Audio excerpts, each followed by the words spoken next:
Selamat malam teman-teman. Selamat datang di podcast Border Talks, ruang diskusi kebijakan imigrasi lintas negara. Tepuk tangan, asik. Oke, jadi hari ini kita akan bahas topik yang cukup sensitif dan penting sih. Dan mungkin sebagian warga negara Indonesia tuh sebenarnya masih tabu gitu sama topik ini, yaitu tentang pendetensian keimigrasian gitu. Kita akan membandingkan bagaimana negara Inggris dan juga Indonesia menjalankan praktik detensi dari sisi kelembagaan, dasar hukum, kewenangan, prosedur hingga subjek pendetensiannya. Oke, di sini saya bersama narasumber yang sangat-sangat ganteng dan cantik ya. Yang pertama ada saudari Bulan. Boleh hai Bulan? Hai. Ada saudara Amadeo. Hai. Oke, ini dari sisi yang akan menjelaskan dari sudut pandang negara Indonesia ya. Lalu Siap. dari sudut pandang negara Inggris kita akan ke saudara Firman dulu. Halo, selamat malam. Oke, saudara Franz, Halo guys. saudara Agoy. Halo. Oke, makasih ya udah hadir teman-teman sekalian. Terima kasih Iya, sudah hadir untuk sama-sama. membahas topik ini. Sama-sama. Oke, pertama-tama kita mungkin ya ke dasarnya dulu nih ya, kelembagaan pendetensiannya gitu. Oke, Bulan mungkin dari saudari Bulan dulu ya, karena kita Oke. negara Indonesia ya kan, kita kan WNI nih, jadi kita mulai dari negara Indonesia dulu. Boleh nggak sih jelasin gimana sih lembaga detensi di Indonesia itu bekerja gitu? Jadi di Indonesia sendiri itu pendetensian itu dilakukan oleh Direktorat Jenderal Imigrasi melalui Rumah Detensi Imigrasi atau bisa disebut juga dengan Rudenim. Jadi setiap Rudenim itu di bawah kantor wilayah Kementerian Imigrasi dan Pemasyarakatan nih. Nah, namun operasionalnya sendiri itu mengikuti arahan dari Ditjen Imigrasi. Jadi modelnya itu kayak lebih terpusat, tapi juga pelaksanaannya itu tersebar di beberapa kota seperti itu. Oke. Dari bagian negara Inggris mungkin boleh ya, saudara Franz. Ya, tambahan saya sih di Inggris tuh ada struktur detensi yang lebih variatif. Ada namanya Immigration Removal Centers atau yang disebut IRC, Short Term Holding Facilities, dan ruang detensi di pelabuhan atau bandara. Nah, semua ini berada di bawah Home Office, tapi pengoperasiannya sering dikontrakkan ke pihak ketiga, seperti perusahaan keamanan. Jadi sifatnya tuh lebih hybrid di antara pemerintah dan sektor private gitu loh. Oke. Jadi kalau di Inggris tuh mungkin lebih ini ya, lebih semi private gitu ya. Sedangkan kalau di Indonesia tuh murni memang dari pemerintahnya langsung gitu yang menjalankan. Ya. Dari situ aja, dan ini masih satu segmen loh, masih bagian kelembagaan tapi udah kelihatan banget perbedaannya gitu ya dari Indonesia dan negara Inggris. Oke, kita mungkin lanjut ke dasar hukumnya ya. Dasar hukumnya mungkin saya bisa tanya ke saudara Madio nih. Saudara Madio, kalau di Indonesia itu bagaimana sih kerangka hukumnya gitu? Nah, jadi kalau di negara Indonesia itu kita tahu kan dasar hukumnya itu di UU nomor 6 tahun 2011. Nah, itu menjelaskan tentang keimigrasian. Jadi di situ tuh diatur bahwa detensi itu dilakukan terhadap orang asing yang melanggar izin tinggal secara ilegal atau menunggu proses deportasi. Jadi petugas imigrasi itu memiliki kewenangan penuh untuk melakukan pemeriksaan, penangkapan administratif hingga pendetensian. Jadi seperti itu.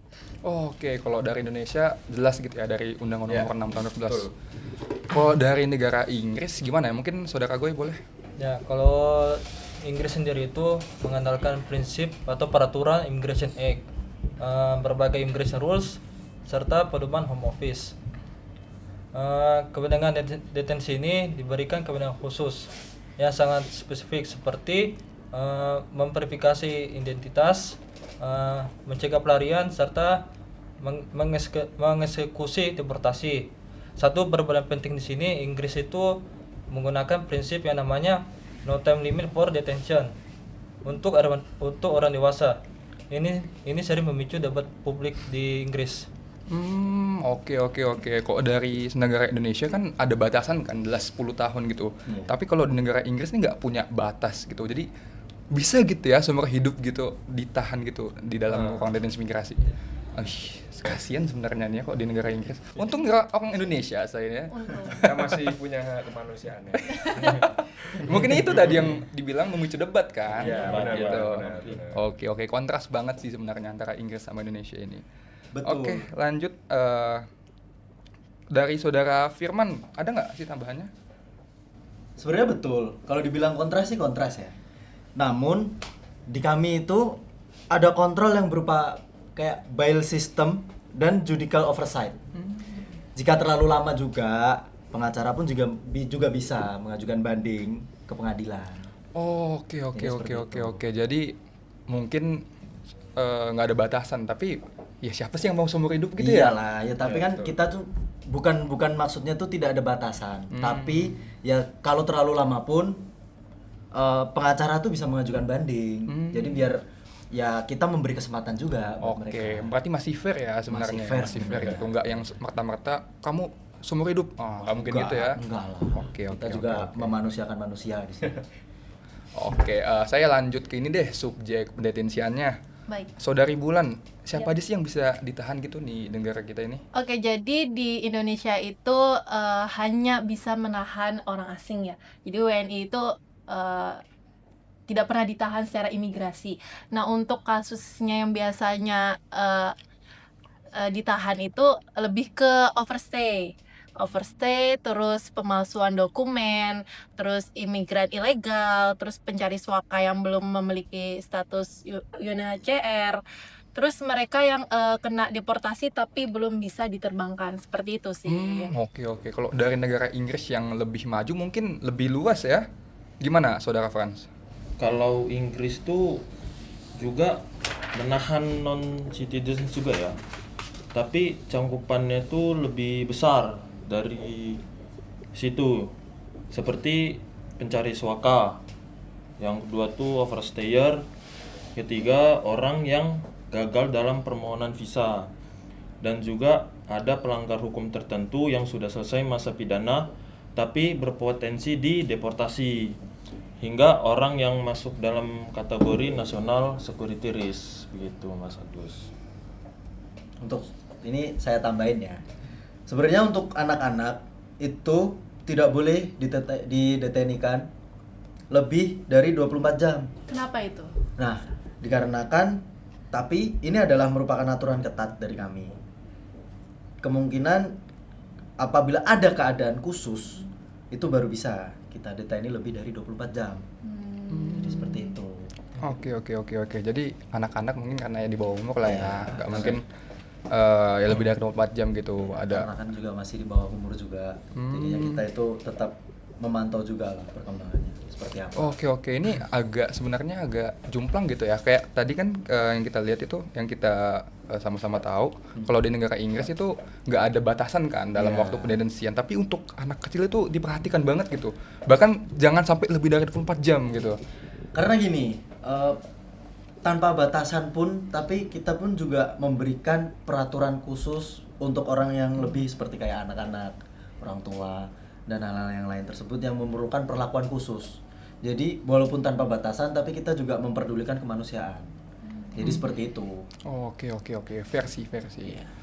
Oke, saya mungkin mau nanya Mas Amadeo ya. Iya. Kalau prosesnya di Indonesia itu, kita lanjut ke ini ya, prosedur ya Mas ya. Iya, baik. Kalau di Indonesia tuh gimana sih prosesnya dari penangkapan sampai Nah. bisa nantinya ditempatkan dia di Rodenim gitu. Jadi tuh kalau di Indonesia tuh yang pertama jadi kita akan melaksanakan pemeriksaan administratif. Jadi nanti kalau kita periksa tuh, kalau kita temukan ada pelanggaran, nah berarti baru kita mengeluarkan pro justisia atau yang dinamakan itu tindakan administratif keimigrasian. Nah, jadi setelah melakukan tindakan administratif, orang asing itu akan dibawa ke Rodenim. Nah, jadi itu dibawa Rodenim dengan surat pertahanan administratif yang maksimal 30 hari. Nah, jadi setelah itu baru kita dapat diperpanjang, baru kita bisa melakukan deportasi. Oke. Berarti maksimal cuma 30 hari ya kalau di betul, Indonesia betul, ya. Oke. Itu kan agak beda memang. tapi kan proses awal itu kan, Iya, sampai betul. nantinya kan baru mungkin ada batas sampai 10 tahun tadi gitu. Oh, maksudnya. berarti Gitu baru- mungkin ya Mas Amadeo. tergantung pelanggaran yang dilakukan oleh orang asing. Oh, semakin berat mungkin pasti semakin Ya, lama yes, gitu ya. betul Oke. sekali. Kalau di negara Inggris gimana ya, Mas Agoy mungkin boleh? Kalau di Inggris sendiri itu sangat apa namanya, prinsipnya di situ rest assignment. Jadi kami itu tidak langsung menahan deteni itu. Ada beberapa hal yang harus diperhatikan jika kita menahan deteni itu. Yang pertama, jika deteni itu mau melarikan diri. Yang kedua, dia itu gagal menaati laporan atau tidak menaati aturan yang ada di kantor itu.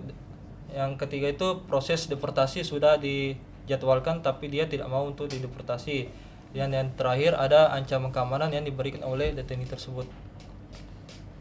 Oke. Mungkin bisa lanjutin Mas Frans? Dan saya lanjut dari Mas Agoynya. Jadi selama detensi itu ada evaluasi rutin, Mas Bagus. Jadi selama 28 hari oleh Home Office. Dan jika tidak proporsional, detensi itu harus dihentikan. Begitu, Mas Bagus. Oke. Jadi kalau di Inggris tuh sebenarnya lebih ketat gitu ya, lebih istilahnya Ribet ya? iya lebih ribet sih sebenarnya. Kalau di Indonesia kan jelas dia pelanggaran ini sekian, pelanggaran ini sekian, Iya. pelanggaran ini sekian tahun. Sedangkan kalau di Inggris itu nggak langsung ditahan gitu loh. Jadi prinsip detention as last resortnya itu benar-benar diperlakuin dan Iya, itu nggak semuanya lah bisa langsung ditahan gitu ya kalau dari negara Inggris. Oke, makasih Mas Frans ya. Oke, kita lanjut ke ini deh, perbandingan durasi. Nah, ini nih yang tadi dari awal tuh udah kita perdebatkan gitu, yang istilahnya udah jadi perbedaan banget lah antara negara Inggris sama Indonesia. Kalau nih Indonesia sendiri itu kan sama-sama kita tahu nih batasnya itu 10 tahun gitu. Mungkin meskipun jarang digunakan gitu. Kalau di negara Inggris tuh bagaimana ya? Sebenarnya kalau dilihat dari secara hukum tidak ada batas maksimum, Mas Bagus. Orang bisa ditahan selama beberapa bulan, bahkan lebih dari setahun jika kasusnya tuh kompleks dan rumit.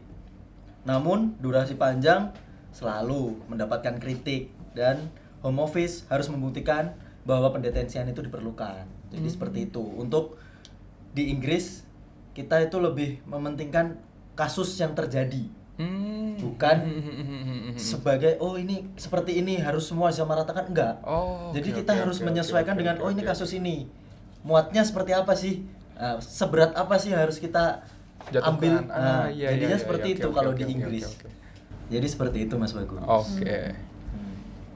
Jadi kalau dari Indonesia sendiri seperti yang dibilang kan batas maksimalnya kan 10 tahun nih.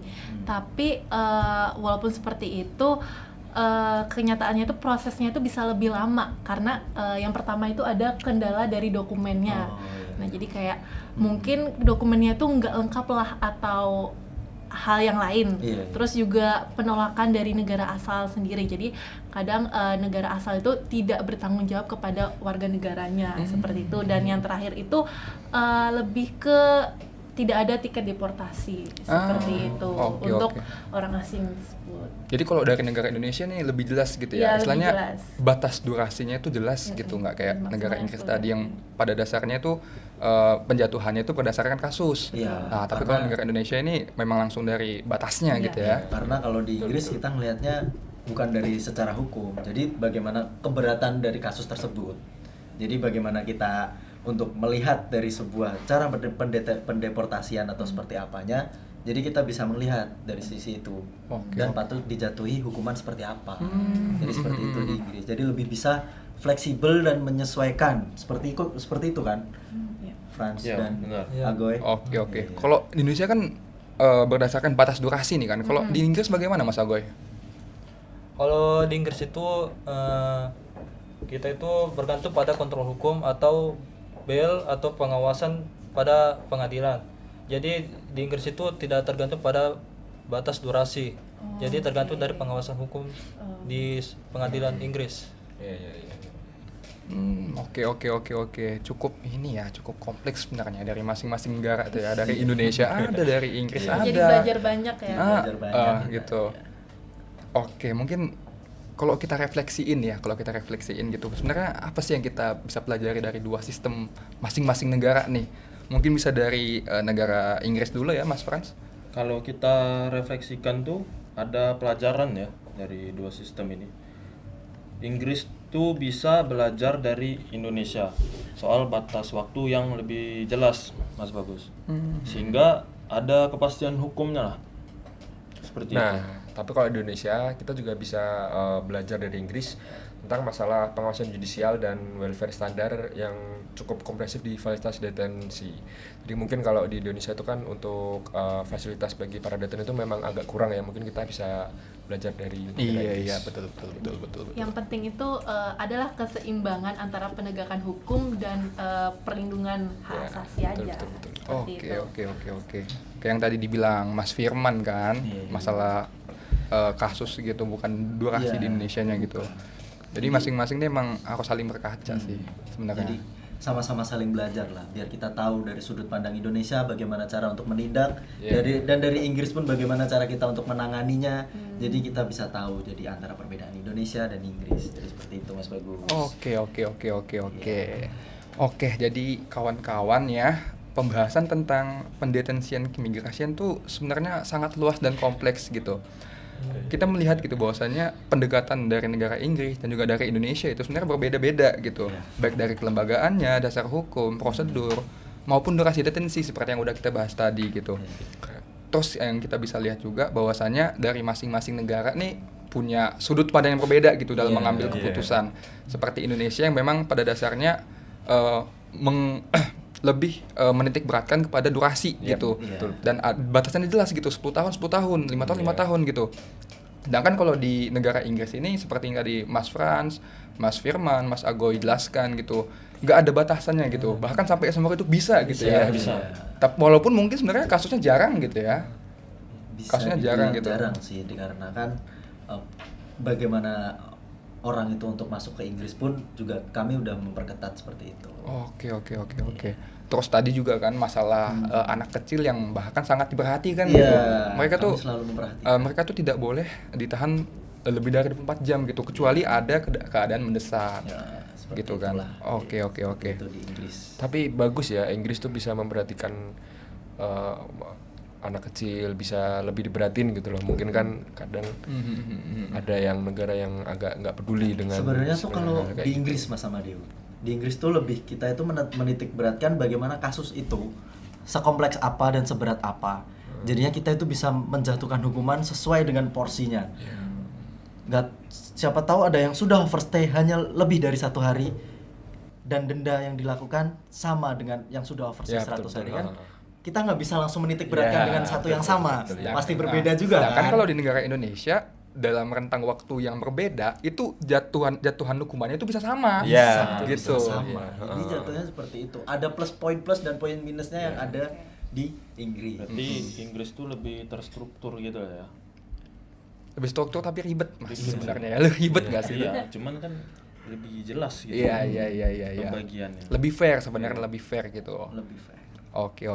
Mungkin sekian lah ya podcast dari kita, cukup banget nih. Saya terima kasih banyak lah sama teman-teman dari Saudari Bulan, Mas Amadeo, Mas Agoy, Mas Frans, Mas Firman yang udah mau hadir di sini gitu. Thank you. Udah hebat-hebat banget lah kalian tuh, tepuk tangan dulu sih. Ini berasa singkat banget ya podcast kita ya, karena ada candanya, ada ngobrol kayak santai. Kalau asik kayak gitu nggak kerasa. Iya. Oke, Karena semua emang dari pembawaannya kan kita emang cair. apalagi Mas Firman. Saya ngeliat Mas Firman ini mau ketawa terus. Aduh. Apalagi saya ngelihat Mas Amadeo. Saya udah ketawa-tawa deh. Mas Amadeo. Iya. Jadi Emang ini namanya satu kelompok pas kan lagi ya. ada yang ngomong, saya dengar suara Mas Amadeo kayak gitu. Oke, Jangan-jangan saya apa jangan melihat. sebelum podcast ini kalian udah ketemu nih? Jujur belum. Belum. Karena kita emang benar-benar kita Bondingnya cepet berarti, bondingnya cepet. Bondingnya cepet. Karena dari kita ini benar-benar kita itu mempelajari bagaimana Inggris itu peraturannya seperti apa sih. Jadi kita itu berdiskusi, benar-benar berdiskusi bagaimana Inggris tuh berjalannya seperti ini loh cara pendetensiannya, cara orang untuk menangkap orang yang overstay dan lain-lain. Jadi sepertinya itu. Oke. Jadi saya nggak pernah ketemu sama Ya, mungkin setelah ini bisa dijadwalkan Mas. Oke, kita atur lagi mungkin ya. Nanti kita Ngobrol. mungkin Kita atur bisa lagi di belakang mungkin. kamera lah ya. Nanti bisa Iya. ngobrol lagi. Iya. kita buat podcast lagi. Bisa diusahain makanya. Oke, mungkin semoga diskusi ini bisa memperkaya perspektif kita lah bagi para pendengar juga, bagi teman-teman narasumber sama-sama tahu sudut pandang dari negara Indonesia dan negara Inggris bagaimana. Dan juga semoga yang kita bicarakan ini bisa memberi manfaat lah bagi orang banyak gitu ya. Oke, mungkin sekiannya dari kita, bisa pamit mungkin kita sama audiens ya. Terima kasih. Terima kasih.